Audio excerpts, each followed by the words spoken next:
আমাদের ভোটাররা কয়দিন পরে আপনাদেরকে চোখে আঙ্গুল ডেকে বলবে, ভাই এতদিন কই ছিলেন, এতদিন কই ছিলেন? তফসিল ঘোষণা ইউনূস সাহেব একটু বক্তৃতা নাড়াচাড়া দিয়েছে, আপনারাও দেখলাম নাড়াচাড়া দিয়ে উঠছেন, এতদিন তো কথা বললাম নাই। এই কথা বলতে পারে না? পারে না। এই কথা বলা থেকে বাঁচার জন্য এখনো যতটুকু সময় আছে আল্লাহর রাস্তায় এই সব ট্রেনিং যদি এক জায়গায় করে এটারে ব্লেন্ড করেন, ব্লেন্ড মানে বুঝেন যে জুস বানায়, এই সব ট্রেনিং কে ব্লেন্ড করে যদি একটা গ্লাসে নেন, ব্লেন্ডারে ঢুকানোর পরে যে জুসটা বের হবে সেই জুসের নাম হলো আপনাকে ভোটারের কাছে ভোট চাইতে যাইতে হবে। যত কিছু বলেন আপনি, এই যে এখানে অনেক বড় ব্যবসায়ীরা আছেন, আপনার প্রোডাক্ট অনেক ভালো, প্রোডাক্ট অনেক ভালো, কিন্তু সেই প্রোডাক্ট প্রচার করার যিনি মার্কেটিং পলিসি করেন, মার্কেটিং ম্যানেজার বা মার্কেটিং ডিপার্টমেন্টটা দেখেন, তিনি তত মাঠ পর্যায়ে ভূমিকা রাখেন না। প্রোডাক্ট যতই ভালো হোক, সচল না অচল? অচল। আবার আপনি প্রোডাক্ট খুব ভালো মনে করে, রাসূল করিম সাল্লাল্লাহু আলাইহি সাল্লাম প্রোডাক্টের নাম ছিল কি? প্রোডাক্টের নাম ছিল কি? ইসলাম। ভালো না খারাপ? এটা আলোচনা দরকার আছে। এই প্রোডাক্টের জন্য রাসূল করিম সাল্লাল্লাহু আলাইহি সাল্লাম মার্কেটিং ডিপার্টমেন্টের হেড হিসাবে ভূমিকা তো অল্প স্বল্প মোটামুটি টুকটাক পালন করছে নাকি? তাহলে আপনাকে কি সিদ্ধান্ত নেওয়া গেল, কি বোঝা গেল? আমি আল্লাহর রাস্তায় মাপ চেয়ে বলছি, শফিকুল ইসলাম মাসুদের জায়গা থেকে মাথা সরাই ফেলেন, সরাই ফেলেন, যে এখানে নমিনি শফিকুল ইসলাম মাসুদ না। সব সময় সমাজ বিনির্মাণে কাজ করে যারা, সমাজ যেটাকে আমরা বলি যে সমাজে মেটার করে যারা, সমাজ পরিচালনা করে যারা, প্রিয় নবী মুহাম্মদুর রাসূলুল্লাহ সাল্লাল্লাহু আলাইহি সাল্লাম হযরত বেলাল রাদিয়াল্লাহু তাআলা আনহুর মতো যেমন লোকদেরকে টার্গেট করে দাওয়াতি কাজ করেছেন, আবার নাম ধরে আল্লাহর কাছে সমাজ মেটার করে তাদের জন্য আল্লাহর কাছে দোয়া করে তাদেরকে চেয়েছেন না চান নাই? শুধু চাইছেন না, পান নাই? চাইছেন। এবং চাওয়াটা কেমন ছিল? শুধু চাওয়ার মতো না পাওয়ার মতো? তাহলে আমরা চাইবো শুধু চাওয়ার মতো। পাওয়ার মতের জন্য ওই কাজ আপনাকে করতে হবে। গোটা বাউফলে আপনি অনেক কিছু করেছেন, কিন্তু এখানে যারা মেটার করে এই সব লোক কি অন্যান্য এলাকায় বেশি না এই বাউফল পৌরসভায় বেশি? ব্যবসায়ী সমিতি অন্য জায়গা না এখানে? সাংবাদিক সমিতি এখানে না বাইরে? তারপর অফিসার সমিতি এখানে না বাইরে? ডাক্তার সমিতি এখানে না বাইরে? অফিসার, তারপর আরো চতুর্থ শ্রেণী এখানে না বাইরে? শিক্ষক সমিতি এখানে না বাইরে? সব এখানে। এই জন্য বলেছি এটা হৃৎপিণ্ড, এটা হার্ট।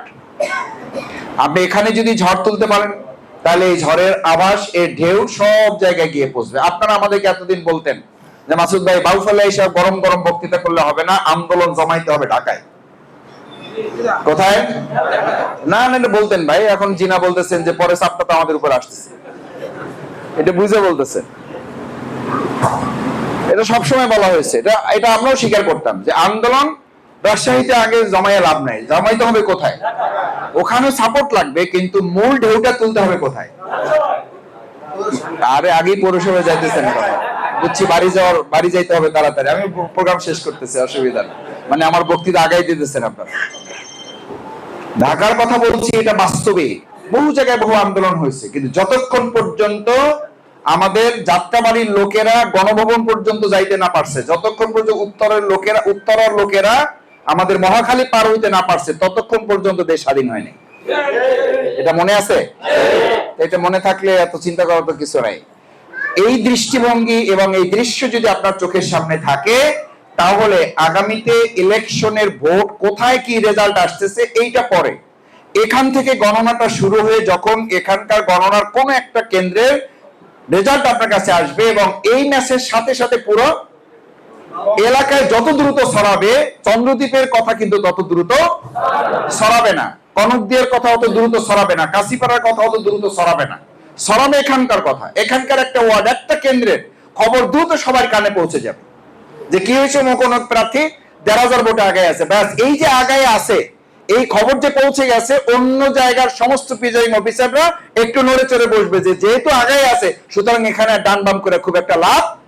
যদি মাথার মধ্যে কোনো ২ নম্বরের চিন্তা থাকেও, তাহলে আপনার এখানকার ভালো খবরের মাধ্যমে ওই ২ নম্বরের চিন্তার খবর রচনা করা যাবে না? যাবে না। আর এখানে যদি আপনি দুর্বল হন, ওদিকে অনেক ভালো খবর থাকলেও আল্লাহ না করুন মেকানিজম করে চিন্তা করবে, ওখানে যেহেতু খারাপ, এখানে ভালো দেখাই, আমি বিপদে পড়বো। চাকরি হারাবো নাকি, দেন কমাই, আল্লাহ ভরসা। পারবে না পারবে না, এই সুযোগ থাকে না থাকে না।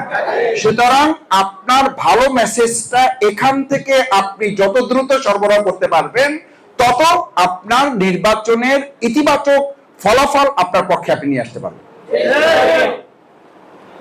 এখন বগায় যে দায়িত্ব দিয়েছি, কালাইয়াতে যে দায়িত্ব দিয়েছি, কালীশ্বরীতে যাইতে দায়িত্ব দিয়েছি, ধুলিয়াতে যে দায়িত্ব দিয়েছি, আজকে সকাল থেকে এখন বোধহয় এটা 13 বা 14তম প্রোগ্রাম চলতেছে। এই যত 12তম প্রোগ্রাম পর্যন্ত যা দায়িত্ব দিয়ে আসছি, সেই তুলনায় পৌরসভার দায়িত্ব কম হবে না বেশি হবে? ঝুঁকি কম হবে না বেশি হবে? চাপ বেশি হবে না কম হবে? বেশি হবে। চাপ নিতে পারবো না পারবো না? নেওয়ার জন্য রাজি আছি না নাই? ভাইয়েরা, এটা আমি কিন্তু খুব বুঝে শুনে বলতেছি। ওই যে খাড়ের কথা বলছিলাম, যে আপনি সব ঠিকঠাক করলেন, মাছ ধরলেন, কিন্তু সবই পাইলেন, শুধু খাড়ির তলাটা, এই তলাটা নাই মানে হচ্ছে পৌরসভাটা কোনো ক্ষেত্রে দুর্বল।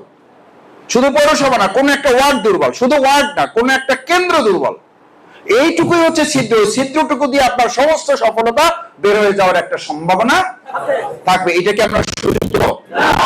যদি সুযোগ দিতে না চান, তাহলে দায়ের ভাই যা বলেছেন, আমি দায়ের ভাই কি বলেছেন আমি জানি, সেই জন্য ওই পয়েন্ট আমি আর আলোচনা করছি না। কারণ দায়ের ভাইয়ের কাছে আমি রিপোর্ট নিয়েছি যে দায়ের ভাই এই পয়েন্টগুলো আলোচনা করেছেন এবং তিনি আমাকে আশ্বস্ত করেছেন। আর আমাদের সম্মানিত সেক্রেটারি অধ্যাপক খালিদুর রহমান ভাই যে আলোচনা করেছেন, তাতে একটা বড় অংশ আমি এসে পেয়েছি, আর বাকি আগে কি আলোচনা করেছেন তার আগের নোট আমার দেখার সুযোগ হয়েছে। তো এই কথাগুলোকে আপনাকে ধারণ করতে হবে, এটাকে এখন প্র্যাকটিক্যালে। আগে আমরা ছিলাম থিওরিটিক্যাল আলোচনায়। কি আলোচনা ছিলাম? থিওরিটিক্যাল আলোচনায়, কাগজ কলমে ছিলাম। আর এখন এই কাগজ কলমের আলোচনাগুলো মাথা থেকে, বুকের থেকে কোথায় নিয়ে যাইতে হবে? কোথায়? ধরে নেন পরীক্ষার অংশ হিসেবে বলছি, আপনার 10 সাবজেক্ট পরীক্ষা, তার সাথে প্র্যাকটিক্যাল। আমাদের ইতিমধ্যে এই 15 বছর, তার সাথে বাকি 1 বছর, অর্থাৎ 2024-এর 5ই আগস্টের পর ইতিমধ্যে আমাদের 10 সাবজেক্ট লিখিত পরীক্ষা কি হয়ে গেছে? লিখিত পরীক্ষা কি হয়ে গেছে? কিন্তু এখনো কেউ কেউ পরীক্ষার হলেই ঢোকেন নাই, ভাবখানা এরকম, তাও মাথা নাড়তেছেন। সব জায়গায় যদি মাথা নাড়তেন তাহলে তো কেমনে হবে? মানে এটার সাথেও একমত অনেকে। এটা একমত, আপনি হয়তো বুঝতেছেন যে আপনি হয়তো এটা ঠিকই করছেন, কিন্তু আপনি আশেপাশে দেখতেছেন যে আসলে আমরা এখনো বক্তৃতার মধ্যে আছি, কাজের মধ্যে। তাহলে আমরা বলতেছি যে সময় অনুযায়ী, পরীক্ষার ছাত্র জীবনের পরীক্ষার ভাব অনুযায়ী 10 সাবজেক্ট পরীক্ষা শেষ করে আমরা কোথায় ঢুকে গেছি? কোথায় ঢুকে গেছি? প্র্যাকটিক্যালে। 10 সাবজেক্টে সবগুলোতে 100-এর মধ্যে 99 করে পাইছেন, কিন্তু প্র্যাকটিক্যালে অ্যাটেন্ডই করেন নাই। পাস না ফেল? এই যে ফেল বলেন, এইখানে আমার বিরাট কষ্ট লাগে ভাই। আরে ভাই, ফেল করতে হলে তো অ্যাটেন্ড করতে হবে, আপনি তো অ্যাটেন্ডই করেন নাই। বললাম যে আপনি অ্যাটেন্ড করেন নাই, পাস না ফেল, তাহলে তো বলবেন যে রেজাল্ট উইথাল থাকবে। পাসও না, ফেল করতে হলেও তো যোগ্যতা লাগে। কি লাগে? যোগ্যতা লাগে। আপনি তো সেই যোগ্যতা হারাবেন। আরে ভাই, আপনি কোন সাবজেক্টে পরীক্ষা দিতেই যান নাই, রেজাল্ট হয় না? হয় না? রেজাল্ট হয় না। কি হয়? মানে ওদের থেকে অ্যাটেন্ড করে নাই তো। অংশগ্রহণ করে যদি সে 33-এর জায়গায় 28 পায়, তাহলে কি ফেল? আপনি ফেল করতে তো যোগ্যতা লাগবে। আমি এটা বলছি কোনো কষ্টের জন্য বলছি না, আপনাদের চেহারা দেখে সুন্দর, আলহামদুলিল্লাহ, আপনারা অনেক ভালো বুঝেছেন। একদম থিওরিটিক্যালি আপনারা যা করেছেন, আপনারা এখানে অনেকের চ্যালেঞ্জ করে বলতে পারবেন যে মাসুদ ভাই যে বক্তৃতা করবে, তার চেয়েও ভালো বক্তৃতা করার মতো যোগ্যতা আমার অনেকের এখানে আছে। এইটা আমি বিশ্বাস রেখে এটা বলতেছি। এখন বক্তৃতা করা যত আমাদের দায়িত্ব, তার চেয়ে দায়িত্ব হচ্ছে এই 10 সাবজেক্টের পর এখন আমাদের কোথায় প্রবেশ করা? মাঠে। কিসে? প্র্যাকটিক্যালি আমাদের ফিল্ডে এখন অ্যাটেন্ড করা। ফিল্ডে অ্যাটেন্ড করা। আমাদের রফিকুল ইসলাম খান ভাই অনেক কথা বলে, এই যখন এই ট্রেনিং প্রোগ্রাম হয়, কয় যে শোনেন, ট্রেনিং আপনারা করেন, আমার কোনো অসুবিধা নাই, আমি এইসব ট্রেনিং এর মধ্যে নাই। আমি ভাই কথা দুইটা, একটা হলো ভোট চাইতে হবে, ভোট সুরক্ষা দিতে হবে। সব মিলিয়ে রেজাল্ট কয়টা? দুইটা।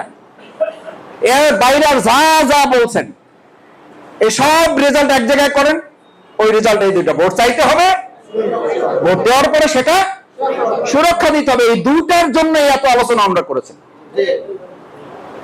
আমাদের অবস্থা হইলো, হুজুরের কাছ থেকে খালি পানি পড়া নেয়, দোয়া নেয়, তাবিজ নেয়, তুমান নেয়, সব নেয়। নেওয়ার পরে হুজুরে জিজ্ঞেস করছি, কয়টা বিয়ে করছেন? কয় না ভাই, ওটা তো ব্যস্ততার কারণে করতে পারি না। আপনার কাছে যাওয়া আসা করতে করতে আমি আসলে বিয়ে করারই সময় পাই না। কয় গর্দত্তর বাচ্চা হইবে কিভাবে, আমার তাবিজ তো দিয়েছি, তুই বিয়ে করলে পানি খাবি দুইজনে মিললে, তারপরে না তোর বাচ্চা হবে, তুই বিয়েই করো নাই। কয় যে বিয়ে করার সময় দিয়েছেন আপনি, আপনি তো আমার খালি তাবিজ তোমার মধ্যে রাখছেন। আমার ভয় হয় যে আপনারা একসময় আমাদেরকে দায়ী করে বলবেন যে ভাই আমরা মাঠে কাজ করবো কেন, আমার দোস্ত আছে একজন পলাশ, সেখানে আছে কিনা আমি জানি না, এটাই অবশ্যই ঢুকতে চায় না। কয় যে ভাই তোমাদের এই বক্তৃতা আল্লাহর রাস্তে বন্ধ করো, এতে থানা মেরে মাঝে মাঝে গাড়িতে পারলে হে নামে যান, নাহলে হে নামাই দেয়, আর আমার তো ধরেই। তা এটা 100% যথার্থ তাও নয়, আবার এটাকে একদম উড়িয়ে দেওয়াও।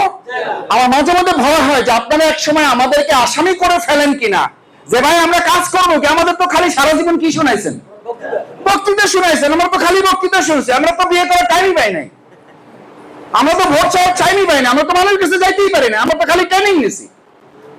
তো ট্রেনিংটা নেওয়া হয় কেন? ট্রেনিংটা কঠিন ভাবে নেওয়া হয়, যুদ্ধটা যেন কি হয়, কঠিন প্রশিক্ষণ সহজ যুদ্ধ। এটা উত্তরপাড়া সেনাবাহিনীর ওয়ালে লাল কালি দিয়ে বড় বড় করে লেখা আছে।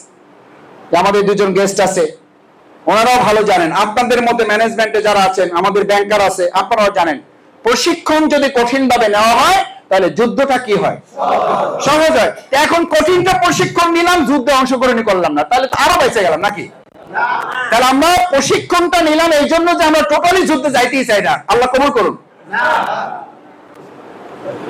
কিন্তু কারো কারো চেহারা দেখে মনে হইতেছে যে পড়া পড়ছি পরীক্ষার কি দেবো, ছাড় তো আমার চিনি, পাস না ফেল, স্যার চিনলে হবে? ওই স্যারই কি বলবে যে তুই পড়ছো, তুই ক্লাস করছো, তুই প্রাইভেট করছো, তুই হোমওয়ার্ক করছো, সবই তো করছো, কিন্তু তুই পরীক্ষা অ্যাটেন্ড তো করবি, তারপর না আমি তোরে দয়া মায়া করে একটু রেজাল্ট না হয় বানাই দিলাম, কিন্তু অ্যাটেন্ড তো করতে